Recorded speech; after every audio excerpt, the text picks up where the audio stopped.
Cela fait longtemps que Concarneau n'avait pas connu une telle effervescence jour et nuit. Le port sert de base avancée aux chalutiers de Loire-Atlantique et de Vendée qui traquent l'anchois. Après une marée express de 48 heures, les bateaux débarquent des centaines de caisses. Depuis 6 ans, les pélagiques ne trouvaient plus ce petit poisson bleu. Il est de retour en ce moment. Et c'est bien pour nous. Vous avez le sourire, hein ? Très bien.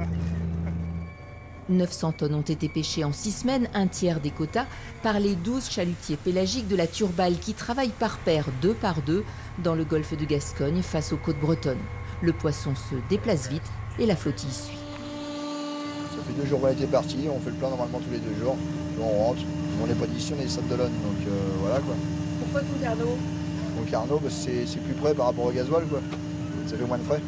De quoi renflouer des trésoreries mal en point, d'autant que l'anchois, en abondance et de taille parfaite, se vend bien.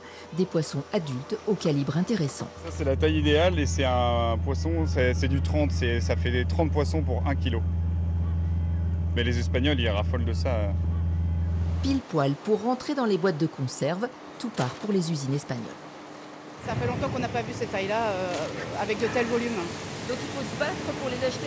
À se battre, pas forcément, il faut avoir le bon prix au bon moment. Et surtout les camions aussi, parce que quand on a des apports de 100 tonnes, il n'est pas facile de trouver autant de camions à pied levé comme ça.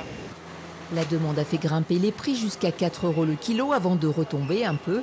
Ce matin, 50 tonnes ont été vendues à distance par la criée de la Turballe qui garde la main sur sa flottille et a dépêché 2 agents sur place.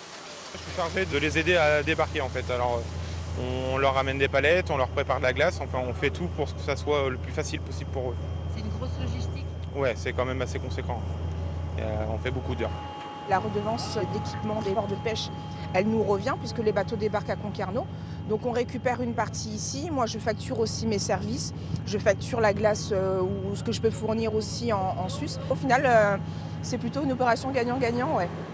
Les bateaux sont déjà prêts à repartir. Après les chalutiers, les beaux lâcheurs guettent eux aussi l'anchois, espérant qu'ils s'approchent des côtes. La saison ne fait que commencer.